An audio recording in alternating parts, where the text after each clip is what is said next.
I just picked up two big heavy spools of barbed wire from the local ag supply store.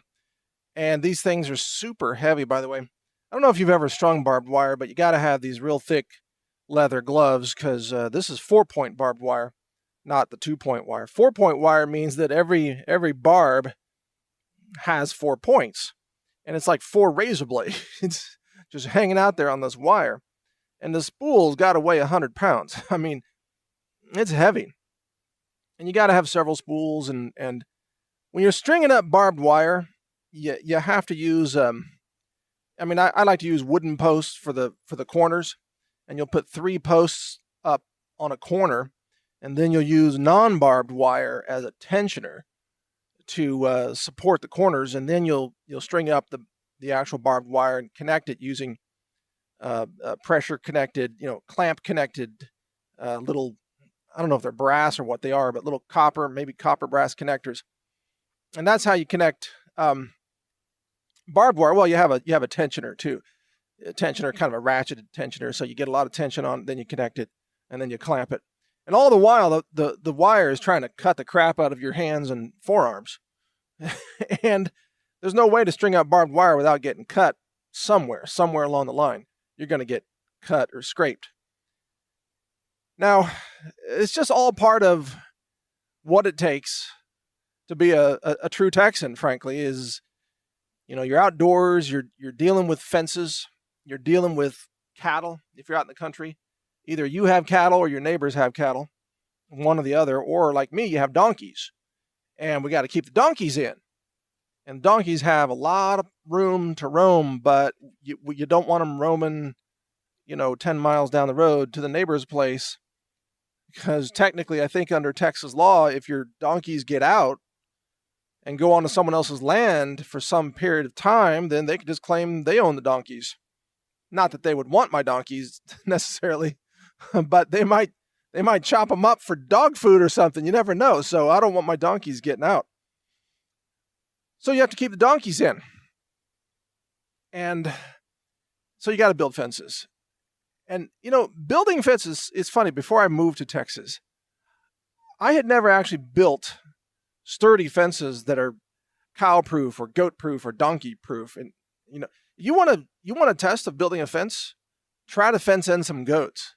Because goats will stretch that fence like crazy. They lean on it. They rub on it constantly. They just lean right into it. Their whole body weight goes into the fence, and they just rub up and down the fence or along it horizontally.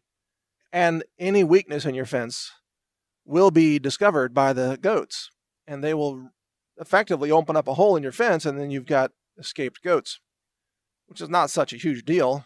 Escaped goats are still friendly, easy creatures to handle compared to everything else, but still, you don't want to lose them because the coyotes will eat them, right?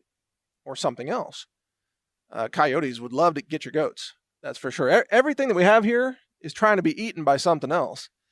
You have chickens, like I do, backyard chickens, and the chickens are trying to be eaten by everything from rat snakes to owls to coyotes, and even these hawks, or I don't know if they're actually hawks, some kind of attack bird like that.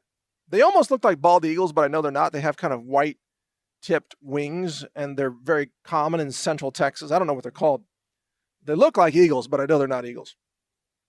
Anyway, they'll swoop down and go after a wounded chicken if they think they can get one and if they're hungry enough. So you got to watch out for things like that. Now, these rat snakes, by the way, they like to eat eggs and baby chicks. And they'll even try to eat sort of mid-range chickens that are a couple of months old. They're not babies anymore, but they're not quite adults. They're kind of mid-sized chickens. And these snakes will try to eat those chickens, but they can't. But what they do is they attack the head of the chicken. So they'll swallow the head and they'll suffocate the chicken. And then they won't be able to eat the rest of the chicken. It's too big. So eventually the snake spits it out. And what you find in the morning, and sadly this has happened to me before, in the early days, until I learned how to defend everything. But what you'll find in the morning is a dead mid-sized chicken with a wet head. And at first, when I saw that, I was like, what the hell? what is slobbering on my chicken heads and killing the chickens, even though they don't look damaged otherwise. Turns out it's these rat snakes. Now, what I do is I capture these rat snakes. I just pick them up with a snake grabber, and I put them in a barrel, and then I relocate them. I put the lid on the barrel, and then I relocate them and let them go far from the chickens. I don't like to kill the rat snakes because the rat snakes are eating, well, rats and mice, and there are lots of rats and mice all over the place. In fact, I saw a rat snake just yesterday crawling across an air compressor that I have in my barn. And I decided not to relocate it because I'd noticed some rats in that barn. So I was like, well, hey, let the snake clean up, do a little rat patrol here. And then, if it starts to bother the chickens, then I'll relocate it. Some people kill the rat snakes. But if you kill the rat snakes, you're going to have a runaway rat population. So it's about keeping everything in balance. And if the rat snakes eat the eggs from time to time, it's not such a big deal. And they're chowing down on them right now, by the way. Oh, the funny thing is, if you catch a rat snake that just swallowed an egg, they can't really move very effectively. They have this big egg right behind their head. And they're trying to swallow the egg. And if you catch them like that, they can't bite you. And what they'll do, if you grab one, they will try to spit up the egg. Or it'll break. They'll try to squirm around and they'll break the egg. And then all this egg comes out of their mouth. There's like egg yolk and egg slime, just coming out of their mouth. And then they're really angry because they lost the egg, and then they can bite you. So you might want to let go at that point. But these rat snakes, they really hate to be disturbed in the middle of their egg buffet, their egg McMuffin, all you can eat buffet. But they sure look funny with a giant egg stuck in their throat. I'll tell you what. But they're not venomous, by the way. So even if they do bite you, it's not the end of the world. Don't let them bite you on the face, because they can bruise you up. They have a lot of small teeth. They could scar you, So don't let rat snakes bite you in the face or the neck, for that matter. Pretty much a good rule about living in Central Texas is don't let any animal bite you in the neck. That's kind of a good rule of thumb. Protect your neck. Okay, let's see what else is happening here. Oh yeah, I meant to mention get back to the fence building. I hadn't built a fence until several years ago when I first moved to Texas, and I didn't know how to build a fence. And if you're not from Texas and you're not a rural person, and it's not just Texas, there are rural people in Oklahoma and Utah and Idaho and lots of places. But I mean, just if you're not used to being around ranches and farms and stuff, you probably don't know how to build a fence. And I guarantee you most millennials don't know how to build a fence. Just frankly, most people don't know how to build a fence. Most people think you just put a bunch of posts that are standing straight up, and then you just string a fence across all of them. And what that accomplishes is a domino effect of a fence that all falls down at the same time, because all it takes is one force on one end of that fence, and it'll pull all the fence posts down. You don't build fences by just hammering posts into the ground straight up and down. That's not strong. You got to build like an H-brace or a corner brace. And an H-brace, you put 2 or 3 posts in the ground, and then you stick a piece of pipe in between them. And then you run a wire, a strong wire diagonally across that H-brace. And then usually you put a tensioner in that wire, like you might take a steel rod or a piece of rebar and put it in that wire. And then you can twist that rebar up to tighten it up, and that creates tension in that H-brace, which has vertical stability. So that fence can't move to the left or the right, no matter how much pressure is pulling on it one way or the other. And if you drive around a rural area, you're going to see everybody's got H-braces. You may have never noticed them before. And every H-brace has a diagonal wire component, which is a tension wire. You probably didn't notice that if you weren't looking. And then in between those H-braces, you might see some T-posts that are vertical, up and down, or even some wooden posts that are just up and down. Those can string along for 100, 300, 400 feet. And then you're going to hit another H-brace or another corner brace, which provides the stability. And that's how you can stretch barbed wire and get tension on it. If you don't have the H-brace, you can't tension the wires. And if you don't have tension on the wires, cattle will walk right through them. Cattle, especially Texas Longhorns, they'll use their horns and they'll flip up loose barbed wire and create a gap. And then a cow, a pretty big cow, like an 800-pound cow, will walk right through the hole in that fence. I guarantee you they'll step right through it, even with barbed wire and everything. I've seen them do it. They're like bovine Houdini escape artists. They can get through almost anything. So if you're new to Texas and ranching and all this stuff, and you see this, you're freaking out. You're like, how did that cow walk through that fence? Well, cows have all day to figure it out, frankly. They've got ways to escape through fencing. And if you want to keep your animals in and keep your animals safe, you got to get up to speed. But the reason I mention all this, by the way, is just to share with you some real world, actual, practical, hands-on stuff. If we're in a collapse scenario, or we're in a grid down scenario, and you're living out in the country somewhere, or you're taking care of ranch animals as maybe a food source to not starve to death, you got a cow or a few cows, whatever. These are basic skills. And when I hear people talk about survival, I hear a lot of people doing a lot of interesting, like almost kind of pretty far out there types of things. Like, oh, how can I make a motion sensitive light tripwire off a solar grid, and all this stuff. And I'm like, dude, do you even know how to just build a fence?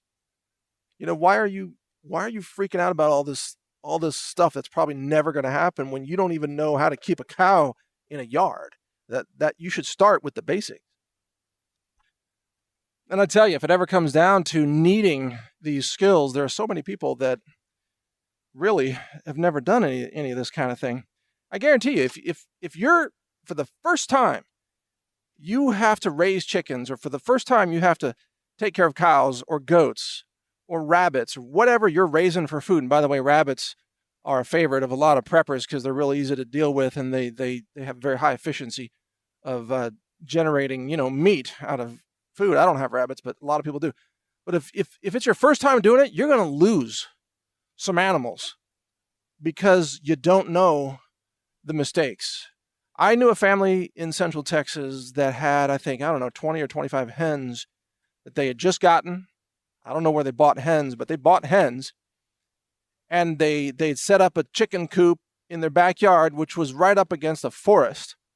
And one morning, they woke up and all their chickens are dead or gone. All of them. 100% wipeout. And it was coyotes. Coyotes had come out of the forest and smelled, chicken McNuggets, and they went to a feast on those. And the family, I remember talking to the family, and they were like, we didn't realize that there were coyotes out here. I said, where are you from? Where are you from? And they said, well, Austin, we're from the city. Oh, well, say no more. You city people, you think there are no coyotes in the forests of Central Texas? You need a big dog for starters, and you need a rifle, and you need to lock up your chickens at night, by the way, or other things will get them too. And it's like, there's a checklist of things you got to do if you don't want to lose all your chickens. And if you lose your chickens in an actual survival scenario, that could be the end of your life. It could cause starvation.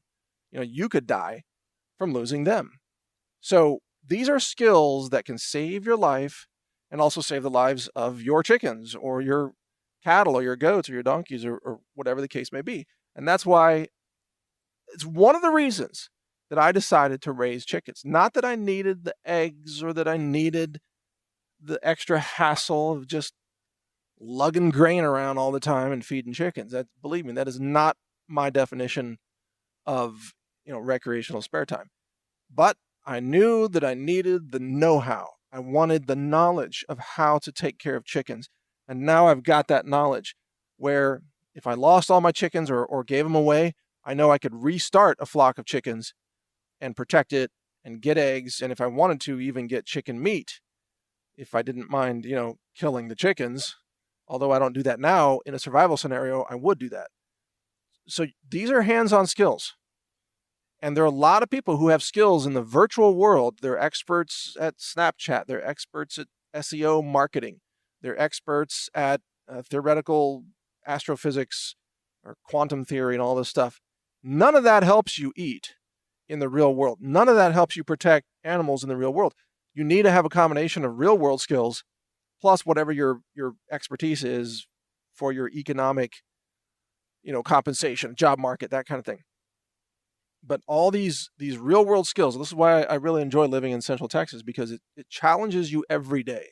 You deal with flooding, fires, droughts, predators.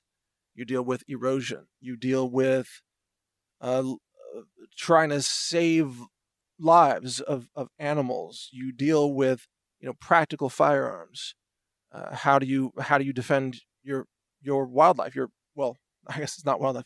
Your ranch animals against wild predators and so on. You deal with practical hands-on things, and if you're good at it, then you have a sustainable system. If you suck at it, then everything's collapsing on your farm, and you can't sustain your farm. And eventually, a lot of people end up leaving the farm and they move back to the city. I've seen that happen too. In some cases, because they just lacked the skills, and everything they tried just totally collapsed because they could not run a farm in a sustainable way.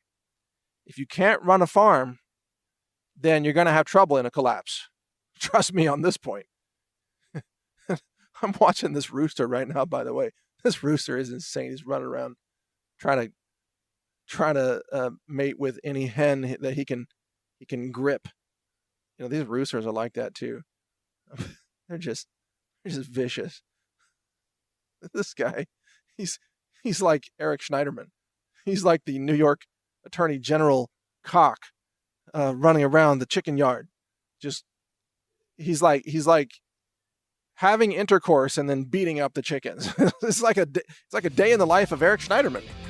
I should call that rooster Schneidercock. That's what I'm going to call him. Hey there, Schneidercock. Leave that chicken alone. I got to go stop this guy. He's getting out of control. Take care. Learn more at healthrangerreport.com.